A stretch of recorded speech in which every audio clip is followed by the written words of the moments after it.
A year ago, I tested the hypocrisy of cancel culture, and all you people that support that nonsense of digging up people's old tweets and trying to make it a problem for the here and now failed because it's rules for thee but not for me, or people who share the same mindset as me, and that's a poor way to go about it, because when you want to set the rules, you must also be able to follow the rules, and I was disappointed that the hypocrisy of you idiots was not something you were able to admit, and you continue to go about that hypocrisy to this very day. But I think it's a perfect time, given the circumstances, that we come all back again and take the hypocrisy test one more time, just to see if you have learned from your past lessons and are able to pass the test of whether or not you are a hypocrite or not. You have a woman who has the opportunity of a lifetime to be a spokesperson and a sponsor and a partner with Dove soap.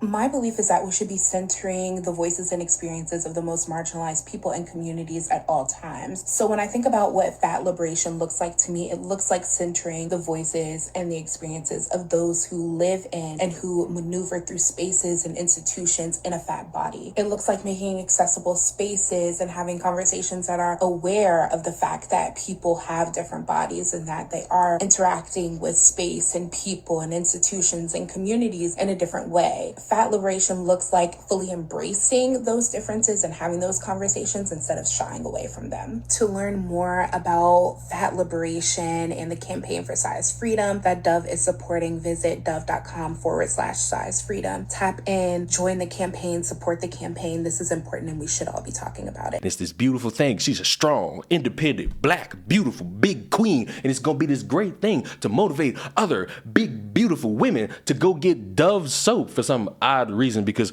why would anybody put Dove soap on their skin? But that's besides the point. And it was supposed to be a beautiful thing. It's just one problem with this specific black woman, and that's that she falsely accused someone of referring to a bunch of BLM protesters as speed bumps. And this person had to go through a bunch of issues with being expelled or suspended from her college. It was ruining her reputation. She was being harassed for this. Meanwhile, this strong, independent, beautiful black queen was having the opportunity of the lifetime, being a spokesperson, being a talk show extraordinaire, being a sponsor for Dove soap. Meanwhile, the person she falsely accused was suffering on the inside and out. And I don't believe that that is fair. This big, beautiful black queen should be homeless. They should not have sponsorship opportunities. They should be begging on the streets, because how dare they do something? And how dare all of you move on from this fact when we should be punishing her 24/7, 365, and reminding her that she's a colossal fuck up for falsely accusing someone of something that they didn't do.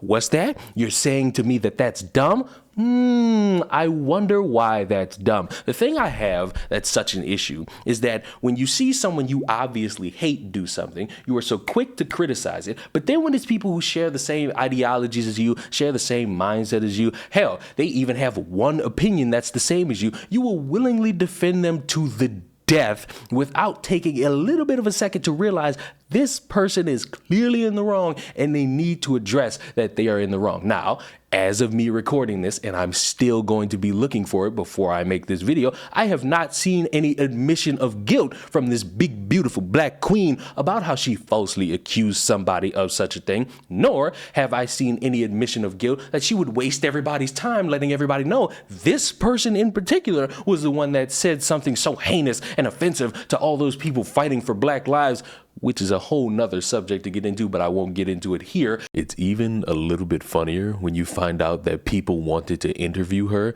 and she was calling the police on them, claiming that she felt threatened. I'm not really understanding how somebody could be against the police while also wanting to use the police in matters that make them feel uncomfortable, like, for example, being interviewed about your colossal fuck up of falsely accusing somebody of wanting to see people get run over. It is amusing that someone is able to go on after falsely accusing someone of such a thing, yet the person they accused had to deal with all this turmoil and ultimately have to have this stain on them for the ill-informed people who will see her in the future and think to themselves, oh my God, that's that racist who referred to black people as speed bumps. Why is she in this store? Because stupid people go by the logic of rules for thee, but not for me. And they're going to run around thinking that, hey, this person, without the full context of knowing that it didn't happen, said something dumb and they should be punished for it, while the person who falsely accused that person is for some reason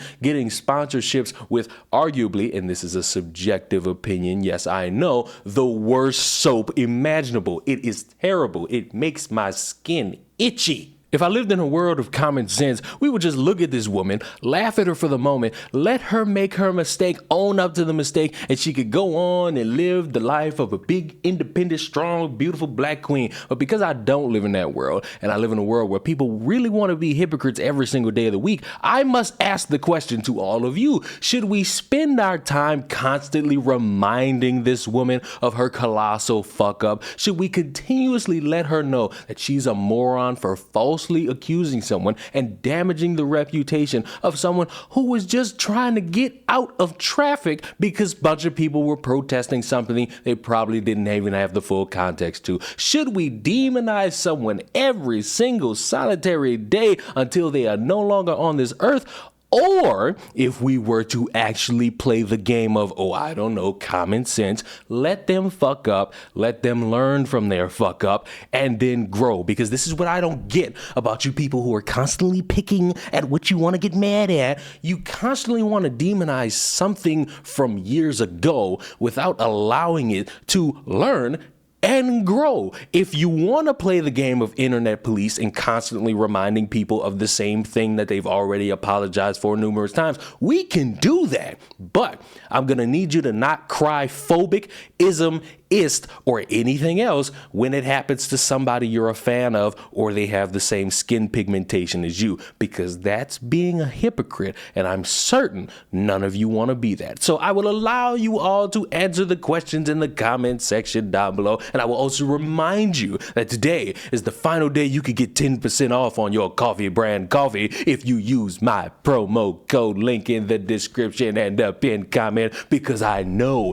it's Monday and all you drunkers were watching football all day yesterday and you are hungover and you want some coffee down your throat. I did not mean it like that. But in the meantime, subscribe to the channel and I will see you all in the next one.